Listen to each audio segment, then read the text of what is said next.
We are live 364 days a year. What are we doing here? If Dom turns at SummerSlam, I'm shaving my moustache off. I've told you, if that happens, it's going. My lip is cold because of a stupid bet that I made with you two. Oh, good. Wrestle's better than Daniel Bryan. Bryan Daniels. Better than Okada.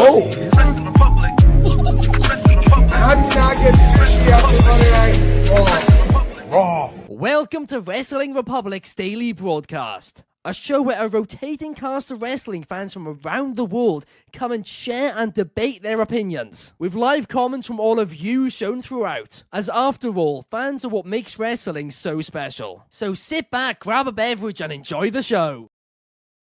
Good evening, wrestling fans. I'm Ben Allison, and you are watching Wrestling Republic's daily broadcast on the day after Saturday night's main event, January 2026. And let's be real about it for a second. There's been quite a few misses when it comes to Saturday night's main events since they have returned. But last night, at least in my opinion, it was almost a home run. We are going to break it down layer by layer, segment by segment, and we are going to have some fun doing it. Joining me today to do so, we firstly have Des, and we secondly have Clark Taylor, and we are going to be breaking down every match and all of it. And we are going to start out of the gates with Cody Rhodes versus Jacob Fatu, because usually on a wrestling show, the opener is the second best match, the second most important match. It is a big deal.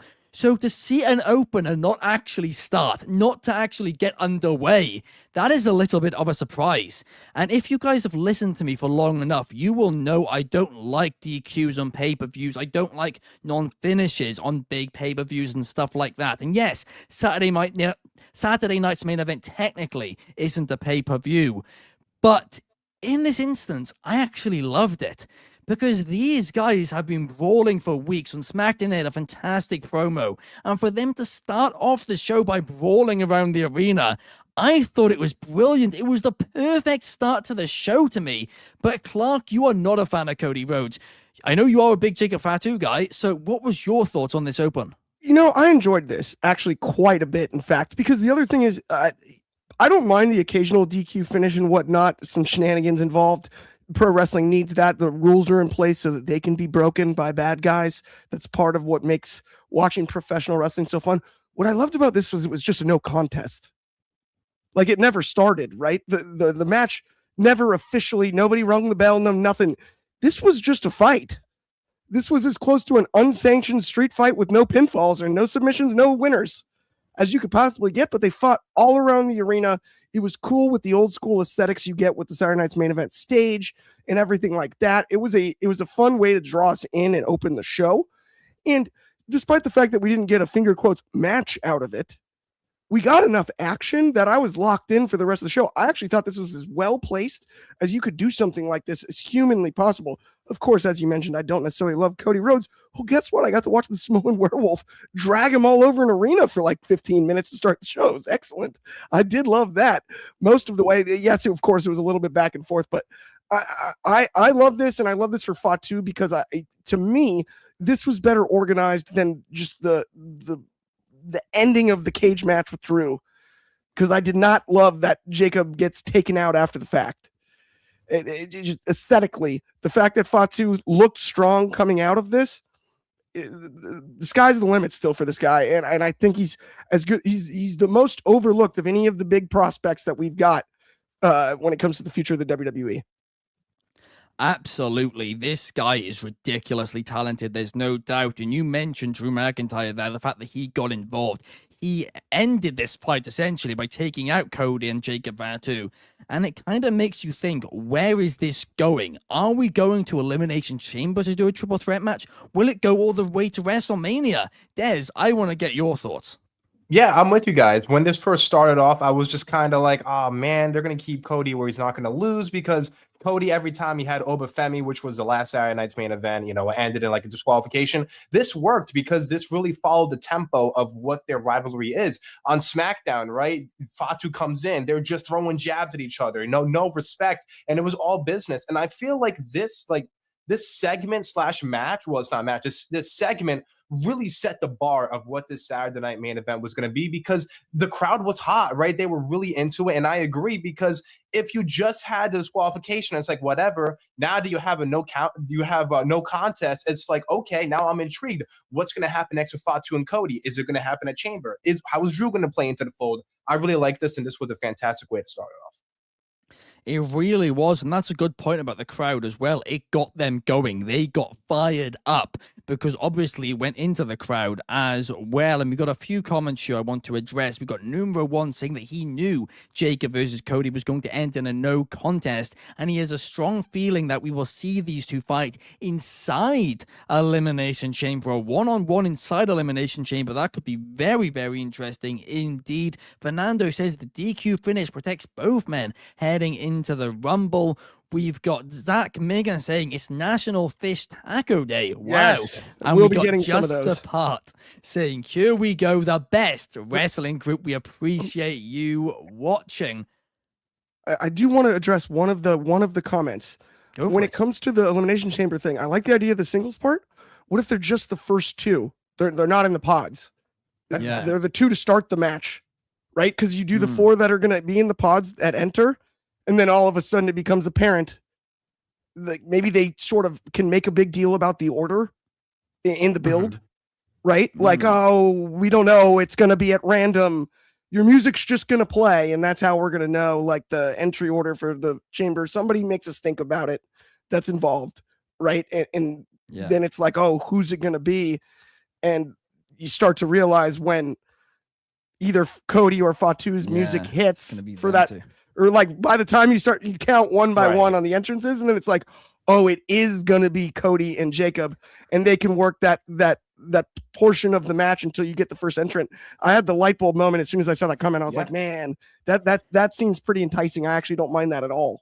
You've actually given me an idea, Clark, because I am thinking, I still do think WrestleMania, I know I keep saying it, but I will continue to do so. I do think the main event of WrestleMania is going to be Cody versus Roman Reigns for the WWE Championship. I know people don't want to see it, but that is what I think they are going for. And I've been all week saying I don't know who's going to win between Jacob Fatu and Cody Rhodes, because neither of them can really take a loss necessarily. Maybe this match is never going to happen. Maybe what is going to happen is it goes to Elimination Chamber to the point, right? And those to open up they open up Elimination Chamber. Maybe the title's on the line in Elimination Chamber. Drew McIntyre comes in third. Then we get a three-way for a bit. But it all in the end comes down to Jacob Fatu and Cody Rhodes and Randy Orton. And what if Randy Orton turns heel on Jacob Fatu? That's when we find out, okay, Randy Orton was the one to take out Jacob Fatu. And then Cody manages to pin Randy so he wins the title and goes to WrestleMania. That happened with Cargill and Naomi. Exactly the whole thing. When Cargill got pushed into the car, Jade Cargill comes in, looks at Liv Morgan, and then attacks Naomi. They could literally run that same exact thing where Fatu, well, not Fatu, like comes in, that's true. He could not even be in the chamber, just comes in, Cody, Randy, 1 and 2, and then Fatu goes right for Randy Orton. That could also work too. Yeah. I mean, I honestly think actually having them though in the match as well, like not somebody having walking in. I'm saying have them all in the match. Oh yeah. I don't want him to run the instant replay like you mentioned. I love the idea of similar but not the same. Yeah. Right. Like I don't want the instant because what was by the way, we were talking about this last night when we were watching together on Saturday night's main event. What was the one other instant replay that they literally just did the exact same thing that they did? They reran it. Maybe it wasn't last night. I'm sorry. I'm thinking of. I have no idea what earlier this week. Whatever. Ignore me. They do love to run stuff back, so I'm certain there will be another one similar recently. Yeah. But no, I mean it would be different to the Jade and Naomi thing. That is for sure. But at the same time, I do think would set up Jacob Fatu versus Randy Orton for WrestleMania while being able to put the title back on Cody without Cody necessarily having to beat Drew McIntyre one-on-one necessarily. Right. Look, I think they put themselves in a really bizarre situation. It's going to be a bizarre situation to put themselves out of, but from a TV standpoint, it is really entertaining because we don't really know what's going to happen week upon week. Right. by the way, just to save face, I did just remember I got confused for a second. It was the Yeah. it was the Elena Black signing segment on TNA that we talked about. We're like, they just Oh, did the yeah. same thing they did before. It was like, Oh yeah. they just did the exact So I was like, I was like, there was one recently. We were just talking about something like this, but no. I'm 100% with you. The unpredictability of this is kind of key. The unpredictability of Jacob Fatu's character is the key. I'd almost like to see him do something separate in the next few weeks from Cody that is unpredictable. They keep mentioning like the most unhinged, unpredictable member of the bloodline, the Samoan werewolf, right? Like he's crazy. He doesn't care. Right? Like lean into some of those things. And I think with what we've mentioned with the chamber and all of that coming up, we can tell some really cool stories, but I like the idea of leaning into Fatu being unpredictable. Like we don't know what he's gonna do because he still isn't over what happened to him. Like he's gonna get his comeuppance on not even just the person that did it, but like everybody. I mean, even like we think about the actual moment of the attack, right? Mm-hmm. Since he's been back, who were the people that were there, right? Or around the scene, sort of. Well, Randy Orton wasn't around the scene, but I'm certain. He wasn't. He wasn't. Certain. But then you've got Cody, you've got Drew, and you got Kit Wilson. And like maybe go squash Kit.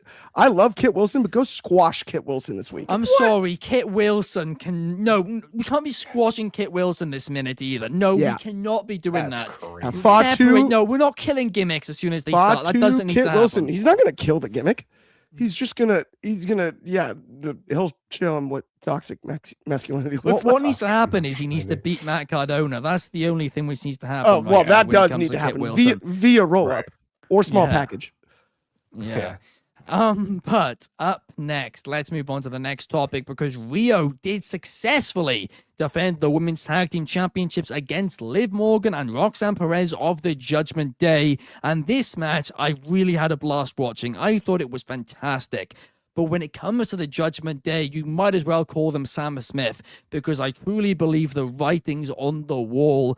Honestly, I think Liv Morgan is going to be turning on Raquel Rodriguez as soon as she has that world title shot. So I'm not surprised in the slightest they didn't win. But Clark, I want to get your take on this match. I just want to give a monster congratulations to the Judgment Day for outlasting Damage Control because I thought they were both terrible, but I am impressed by the fact that they've lasted this long. As a group, the writing is so on the wall. I didn't expect a Sam Smith reference. Did not have that on my bingo card for today's show. But at the same time, I do respect it because I'm in complete agreement. When do we break this up? Let's stop it. No more Finn Balor with the purple bandana in his back pocket. No more goofy entrance music. Yes, we know that they have the trademark for Judgment Day. It was a great pay-per-view back in the day. And they're like, oh, we ought to use it. This thing has had more turnover than the Bullet Club. It's played out. It's over. It is game, set, match. I actually dug Liv and Raquel have done great work. Roxanne has done great work. There's been good things littered in the Judgment Day. The best of all, arguably being Dom and Liv by miles, I would say. So two people got built. I'll give the Judgment Day credit. They won. In just like the show Survivor, they outwitted and they outlasted Damage Control, and they were the slightly better of two of the worst factions to debut in the same summer that I've ever seen. I mean, look, I'm not as harsh on the Judgment Day as you are. I think they've had a lot of good moments. I think there's a lot of highlights, but I do agree now is the time for it to end.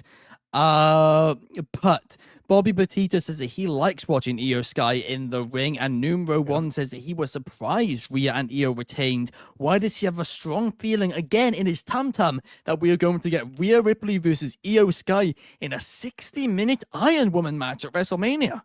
That'd be excellent. It would be, but no way are they going to give it 60 minutes. I don't think they're going to give him 60 minutes. No, I'm afraid this would actually bother me though, Ben. I don't know if you'll agree with me on this because obviously last 60-minute Iron Man match. Was there another Iron Man match after Brett and Shawn at Mania? I don't think maybe maybe. Not off the You top need of my to head. ask Anthony. I'm really not the can't- historian. I really can't think of one on that one. It would be I honestly don't think there has been, no. It would be a I can't real remember. shame if they did like a 30-minute one, like the first one Yeah. since. That's a instead of basically 60. normal match. Like, Yeah, don't it's do Yeah. that. But don't do the Iron Man or Iron Woman stipulation, Right. and just be like, oh, but if we cut it in half, it's 30 still long. Like, Yeah. please don't do that to us. I'm asking politely there. I think the Yeah. only turn we are going to see anytime soon is the Judgment Day. I think RhIyo and RhIyo are going to go to WrestleMania as tag team champions and face Charlotte and Alexa Bliss because they've deliberately avoided doing those two teams against each other. They've been putting it off again and again and again. I think that is going to be the WrestleMania match, and the storyline going into it will be who is going to turn on who is the real friendship. And I think everybody's going to think it's Charlotte and Alexa, and I think that is when Rhea Ripley is going to turn heel on Io Sky. It is going to be a Batista Rey Mysterio moment. It is going to be excellent, and I'm really excited for it. But Des, were you excited about this match? What were your thoughts on it? Yeah, man, this was a great match. You know, you saw last time in Saturday night's main event where you had Ruka and Bailey. They kind of like chipped away some minutes where you just kind of want to see, like, give them like 12, 15 minutes. They're going to have a fantastic match. And this was a really good match. I got to say, though, I do feel like it was predictable. But guess what? It did such a good job where the close falls almost got a lot of people, right? That spot where Liv does the code breaker, and then she goes and pins Rhea, and then they have the suicide dive as well. You also had the interference from Raquel and Stephanie, which I think is going to play into a part. I like the idea that Liv Morgan took the pin, because her taking this pin, I think is going to be the building block to, because I know we're not at a Rumble yet, but I feel really strong about Liv Morgan winning that Rumble and then setting up this big feud between Liv and Raquel for the Women's World Championship. And honestly, I think Roxanne Perez really impressed last night that if you want to do a triple threat match, I think it also makes sense there. These two all four of them have had such amazing chemistry. My biggest thing with the women's like tag teams is that you don't really see the chemistry because it's a lot of like solo wrestlers in a team. You didn't see that here. All four of these women have worked so well together, and a lot of the shots they were given, they were like really stiff. Liv Morgan and Io Sky, I don't know what it is. Even last year last January in Saturday Night's main event, they just have such amazing chemistry. This was such a fantastic match, and it's for the best. I 100% agree with you there, Des, as well. And that's an interesting shout about Liv Morgan and the Royal Rumble. And I'm sure we're going to have a lot more predictions this week. But like we keep saying, Kurt Wrestling Republic, this year's road to WrestleMania is honestly so open. There's so many different possibilities. There's so many different directions. It's like you're at a roundabout and you're not exactly sure which, lane to go off on. It could be any of them. You might be going in the wrong direction, or it might be the right one. Who knows? We're just going to have to go off on one and find out. But it's unpredictable. It's fun, and I am excited. Fernando with an interesting point saying that he doesn't think fans have the attention span for an hour-long match anymore in WWE. Truthfully, Fernando, true. I agree. I disagrey. I on that agree. one. Yeah, but I don't think if you done realize... correctly, it works. I don't think you realize, Clark. Now, Netflix the other day admitted that they explain the plot for every movie 4 times within their movies because they know, the generation nowadays who are watching the movies are going to be on their phones constantly throughout. So they have to explain it multiple times. To expect people to be paying attention for an hour, I do think is pretty much impossible when it comes to the mainstream, which is who WWE obviously appeal to. Yeah, I think that's a societal problem and not a pro wrestling problem. And let me put it that's this what way. I'm saying. I can It's set my nothing to do with phone down wrestling. for 60 minutes. Like I I could do it too. intentionally quite often, in fact. I don't think most people could. I agree mean, with that too. well, then learn. No, but you can say that. But if Netflix This is are what I would changing the way say. you write Figure it out, movies, dude. Like, come on, man. if We're talking Netflix about are putting changing your how they phone write down, like, movies, no, it's not, that's a like- problem. That's the But, thing. Well, by the way, everyone knows like it's unhealthy to the amount that we look at our phones, the amount we look at blue light, the amount that we do Right. all of that in everything. So like at some point, if you have an outlet, We say where while you everybody's enjoy, watching us on their phones. and thank you so much for that. We really appreciate It's it. actually fake, by the way. Blue light is actually great to look at. That's the new data. You're meant to be on your phone all day, every day. You're meant to actually glue it to your that the face. You truth? never leave it. I'm only joking. I am only joking. Is that how you become nocturnal? Yeah, that is. You should be nocturnal. Just consume Wrestling Republic all day, every day. That's how Eat you it do up. it. Eat it up. Eat it Don't up. stop. Watch it. Keep watching. Just on a loop. There we have it. But guys, up next, let's He was talk. on his laptop. I'm sorry. That's the funniest comment of the day. There you go. I To don't be think fair, that I'm on my counts. That computer. doesn't count. Yeah, it Yeah, doesn't I'm on count. It too. doesn't Yeah, count. not the same at Still- all. That's still blue light, though, isn't it? Yeah. I don't. Yeah. Honestly, I don't know the lights. I think it's still blue light. Neither do I, to be I honest. don't know my lights. I know about the internal stuff with computers. I don't know about the hardware really. I know, like but the anyway, most UFC guys are talking about red light. I don't even know what that is. red. Isn't I that barely some- honor stoplights. Isn't that some weird district in somewhere? Oh, I don't know. Oh my goodness. That's not PG. I do believe But it is. anyway, guys, up next, let's talk about AJ Styles and Shinsuke Nakamura because this was an absolute joy to watch. I felt like a kid in the sweet shop. Honestly, I walk in, all my favorite sweets are there, and the person tells me they are free. Have as many as you want. I'm scooping it all up. I'm shoving them in my face. I am eating it up. I am loving it. And that is what this match reminded me of. It was an absolute joy. It was a privilege to be able to see AJ Styles, Shinsuke Nakamura one last time, and I'm going to be honest, in my personal opinion, this was their best match in the United States. I thought this was the first one where things really clicked, things really translated to an American crowd, and it was genuinely just fantastic. Now, I am going to be honest, this did make me a bit scared that AJ Styles legitimately might be retiring next weekend, and I've already made it clear. If that happens, it is disgraceful. It is a disservice. I will forever be annoyed and will forever hold it against Triple H. The fact that he has done that to a legend like AJ Styles. He should have a longer than a 3-week storyline to end his career. His retirement match should mean something special. It should be a proper storyline. You should be invested into it. And this kind of feels like he's just being chucked in the trash like he's yesterday's news. It feels like an insult, and I don't like it one bit, Des. I truly don't. Yeah, I understand, but I do agree with you. This was such a fantastic match. You said this is the best AJ Styles Nakamura match in the US. I'll go on further. This is the best Shinsuke Nakamura main roster match in his entire career. NXT, no. Main roster, absolutely. This was such a fantastic match. You can tell they knew it was a fantastic match. After the match, they're on their knees. They do the fist bump. It's like, this is what it's almost like that chip on their shoulder, right? Where they knew WrestleMania 34, where the expectations were sky high because of their amazing match at Wrestle Kingdom 10. Although I never thought it would reach those heights, people did have those expectations. So it always felt like that kind of void in their career. So for them to go out, have such a fantastic match, the counters, by the way, too. It was so many good counters in the match. You also saw where AJ fires the bullet, and when Nakamura doesn't eat it, he puts it in his heart. Like, it was such a fantastic match. Now, I won't lie. Growing up, I didn't really watch New Japan Pro Wrestling, but I did see this match. And, just seeing the history between both of these guys, seeing the chemistry, seeing how stiff they also hit, the respect that's being shown, this was such a fantastic match. Honestly, I think you can put the ballot in for Match of the Year with these two right here. Wow. I want to be honest, I wouldn't have gone that far myself personally, but fair Really? enough if you are. It wasn't, I actually preferred Punk versus Balor to it, if I'm being completely honest here. That was a good match, But too. That's just we've been very lucky this week. That's what that is, right? Any week, this would be the match of the week, easily, either one of them. And yeah, I mean, maybe this was Shinsuke Nakamura's best main roster match, because I'm trying to think now what one has been better. I mean, Cena on an episode of SmackDown is the only one which rings a bell, but that might have kind of just been a bit of nostalgia too, that I'm remembering that a bit more fondly than it actually was.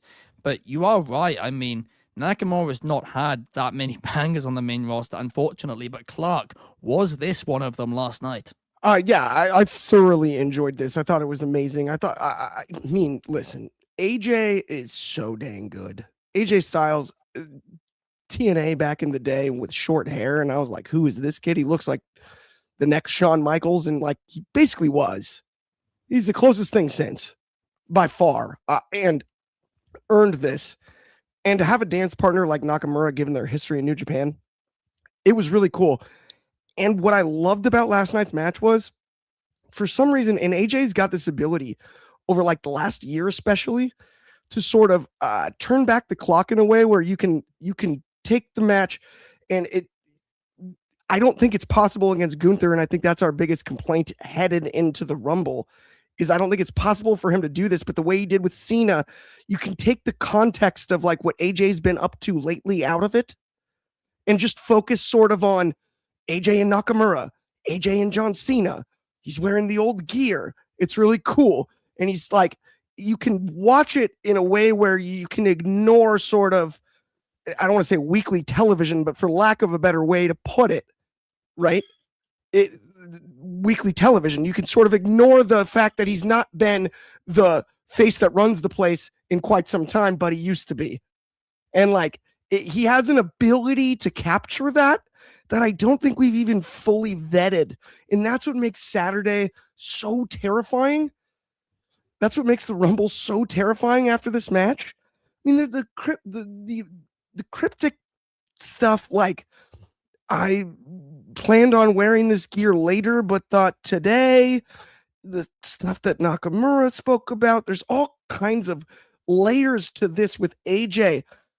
Here's the scariest thing to me about this is it's going to be weird if it happens. Let's hypothetically say, unfortunately, the bad thing happens for a second, Ben. I know I don't want you to have your emotional reaction yet because it hasn't actually, but hypothetically, let's say it happens. Okay. We look back at Cena's retirement tour and everyone goes, oh, the AJ match when they played the hits, right? If we look back in hindsight, it's going to be this one. It's going to be AJ and Shin, where it's like, well, at least they did that at Saturday night's main event. And it was really good. We got one more because we're going to have a bad taste in our mouth if it goes down with Gunther. If this really happens this soon, it's going to leave a bad taste in our mouth, but we'll look back and go, that Saturday night's main event match with Shin, that was the one. That was the last time we got to really turn back the clock.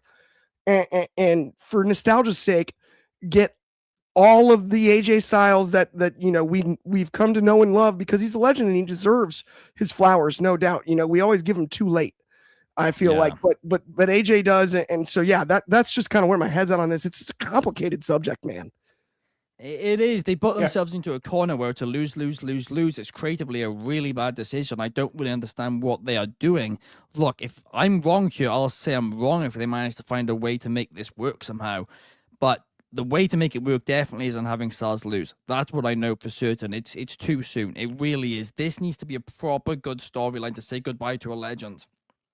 This almost should feel like Shawn Michaels, Ric Flair. I'm sorry, I love you. And that's almost what you can actually replay a little bit here, because Ric Flair kept putting his career on the line and winning and surviving until he didn't at WrestleMania. That's what you could do here with AJ. That is a story you could tell. Yeah, yeah.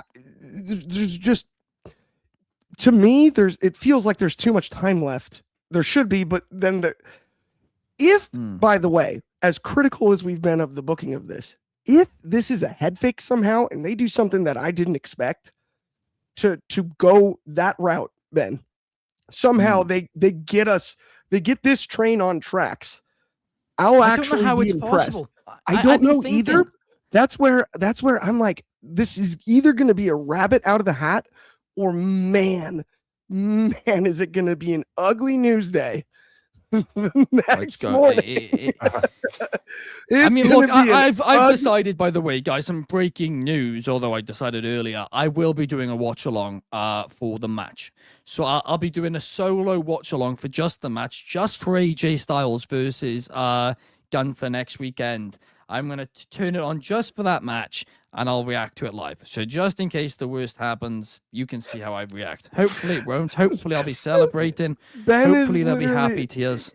Ben's got his disaster kit in place here. It's like, cheap plug, I have a disaster kit. In case it goes down, I will be live streaming so that you know how upset I truly am. Yeah. Dude, tune in. Smash the hype button. And it is going to be the celebration of all celebrations if AJ Styles wins. It truly will be. There will be a party on air. It will be the biggest party in the history of the Wrestling Republic YouTube channel. And it'll be such a good party that will take it all the way from that match, all the way into the Wrestling Republic daily broadcast, which will be after. It'll be way better than that. I'll be drunk by the Royal Rumble review after it. I'll be absolutely off one, right? We'll be doing toasts and everything. Way better. I'll than wear that. a Triple That's the H office Christmas party, t-shirt. bro. I'll wear a Triple H t-shirt. I'll wear a stand up for WWE shirt. I'll do all of this, right? If AJ Styles wins, I will be so happy, right? I'm sorry if that hurts Gunther. It hurts Gunther. But up next, guys, let's talk about Drew McIntyre's opponent for the Royal Rumble, because he will be facing Sami Zayn, and this was more predictable than England losing in Australia in cricket. You just knew it was going to happen. The second that Sami Zayn did not stand tall on SmackDown and Randy Orton did instead in Montreal, it was clear, because it was always going to be one of those two who would win. So the second that happened, it was obvious Sami Zayn would win, and indeed he did. That is why I'm going to be honest here. I kind of wish Randy Orton was not standing tall on Friday, because I would have enjoyed this match a lot more. That being said, I still thought it was a really fun four-way match, but Des, I'm really curious to get your thoughts. Yeah, I'm with you. This was a really good match. I do understand what's predictable, but I feel like if the match is really good and you know it's going to be good and delivers and it's predictable, like, it's fine. Because my mentality was, I love Trick Willie Will, right? But I didn't think he was going to win, but I wanted to see, all right, let's see, can this guy really swim? And he did. Shout out to Trick Williams, by the way, man. For a guy to come into the main roster, have the same aura he has with the main roster fans as the NXT fans, he felt like such a big deal yesterday. He really was a showstopper. Damian Priest also played his part really well. And then Randy Orton, man, it just felt like Randy Orton was the seasoned veteran. He was having so much fun out there. He was just conducting everything. This was a really good match. Honestly, in my opinion, I think this was the I don't say it's the worst match of the night, but I feel like compared to all the other matches, it's still really solid, but I feel like that's how high the bar was for Saturday night's main event. I also like the idea, too, that this wasn't always a 1v1. You had every single wrestler shine, right? You had Trick shine, you had Priest shine, you had Sami shine, you had Orton shine as well. I'm not going to lie to you. I think it would have been really interesting if Sami Zayn got like a roll-up pin on Randy Orton or pinned him so it can further, like, drive him more and more upset where Orton is like, time's running out. Kind of like a John Cena, but not in a way where it's like, I got to win that 14 WWE championship. But yeah, I like the idea that Zayn is going to face McIntyre. They did telegraph this like all the way from the slap and then him standing tall. But it's going to be incredible, man. The atmosphere was great in Montreal, and I'm very excited to see how it's going to be in Saudi Arabia. Absolutely. I mean, look, there's been a long history between Sami Zayn and Drew McIntyre, and I actually do think Sami Zayn defeating Drew McIntyre for the title from a storyline perspective is something which makes a lot of sense. Now, I don't think they're going to do it, because I do think they're going to have to hot potato the title a little bit if that was the case, because I don't think Sami Zayn is going into WrestleMania as champion either. I do think Cody's going to get it back regardless, but look, it is possible. Maybe you could then tie Sami Zayn into the Elimination Chamber match like we were talking about before, and maybe have him take out Drew McIntyre, and maybe then run Drew McIntyre, Sami Zayn non-title at WrestleMania in a separate match. I don't know, but there's a lot of possibilities, and I'm excited for it. But Clark, what's your thoughts on this main event and Sami Zayn facing Drew McIntyre at the Royal Rumble? I think it's huge. I think the timing's odd, unfortunately, because there's been times where Sami had it. Sami was right there, and it made sense for Sami. And then we didn't really build. I feel like there was this weird assumption when it comes to how all this went down. They're like, well, wait. Suddenly, everyone's going to get right back on the full-blown Sami Zayn train without doing much. Like, let Sami tell his own story, too. We let Cody tell his... Go hop on a microphone and let us know how important all of these things were to him for, like, 2 years. Like, let's give Sami some mic time about that. Let's tell Sami's story, too, because his might be just as good, maybe even better. Not really sure. I don't know. He's not a son of a plumber, but either way, he might be a son of a sailor. Shout out Jimmy Buffett. Didn't have that on my bingo card today, but either way, Sami Zayn heading into the Rumble in Saudi Arabia, where he's the guy that cuts promos in Arabic. That fan base loves him, is adoring of him, as it should be. He will be the biggest babyface in that building. Easily. I think this victory was good. We need one more promo, and then I think I can push my chips in the middle of the table on Sami. Because I know Sami's capable of it. and this is I'm like fully being a complete fan at this moment when it comes to, because I think Sami is so immensely talented and so dang good at what he does. All we need between now and the Rumble is one great promo. And if anybody's got one, it's Sami Zayn. If anybody's got one in the bag, it's Sami Zayn. Well, they're only going to have one shot. Exactly. There's 1 week. There's one SmackDown. In Eminem. You've only got vomit on my shot sweater already. One dude. shot. He's got vomit on his sweater already, man. One This shot. opportunity comes once in a lifetime. Yeah, I think it's the pressure's on there, but we're one step in the right direction. Is what I would say, Ben. That's the thing. That's why I don't think Sami's winning. It's not long enough of a storyline to convince us that Sami's the real big underdog. But that's where he doesn't necessarily need to win either. The promo needs to be so good that if he loses, we're disappointed. And that's so, like, if we were really gonna like dig deep into this, like dig our claws into this, right? Put our feet in Sami's shoes for a second. What Sami needs to do is make sure that if he loses to Drew McIntyre at the Royal Rumble, everyone's disappointed. That's all he's got to do in this promo. That's right. That's the goal. That's it. Whatever you say when you get that microphone this week, it needs to convince us, and I think he can do it. If anyone can do it, it's Sami. It needs to convince us that if he loses, it's awful. And then we're back. Then we have chips to play with again, right? If it was poker. I do think what's happening here is essentially they're going to give Sami the loss at the Rumble, and then next year it's in Saudi Arabia. I think that is when they're going to pull the trigger and give him the title. I think they're deliberate, which I think is a really smart move to do it here, do it in Saudi Arabia now and have him come so close and lose, and to then build him up for, 15 months before then WrestleMania 43 and then do that. I mean, look, I think it makes a lot of sense to me. I mean, Des, could you see that happening? Yeah, I could definitely see it happening. I will say, though, what if Sami loses to Drew and then enters in a Royal Rumble? You've seen that before where a wrestler loses a championship or loses a championship match and they're back in the Rumble. Becky Lynch did it. Brock Lesnar did it. Sami could also do it there, and the crowd would eat it up. In fact, Sami could even go all the way to the Final Four. I mean, I think if he enters it, he's got to win it. That's the thing there. If he enters it, then you've got to go all the way. You've got to commit. What's scary is, with the comparisons to one Daniel Bryan, Bryan Danielson, and all of that, what's scary is we might end up with a Mysterio situation if he does if everything falls into place and he takes that loss in the match and isn't in the Rumble. Who knows? You could end up with where Sami, his name being chanted and he's not in it. And I'm not saying run it back, don't do that. Yeah. But that is in the cards. Totally. I mean, Rey Mysterio's been booed one time ever. Yeah. Once ever. Yeah. I'm pretty confident all the fans that actually were yelling boo in hindsight are like, shoot, Rey, why'd we do that? Like, there's no way that there's no way they're super proud of it. They just wanted It Ryan. was unjustified. It was. But there's a few comments I want to quickly read out here because DCX Warlord says, imagine if Sami comes out to lose yourself at the Rumble. Then Christopher thinks that if Sami doesn't win the belt, he will win the Royal Rumble. So he thinks the same thing as you there. And you saying Sami winning was amazing and Trick looked main event ready. And Bobby Battito's interested in what Trick Williams is going to do as well because he did.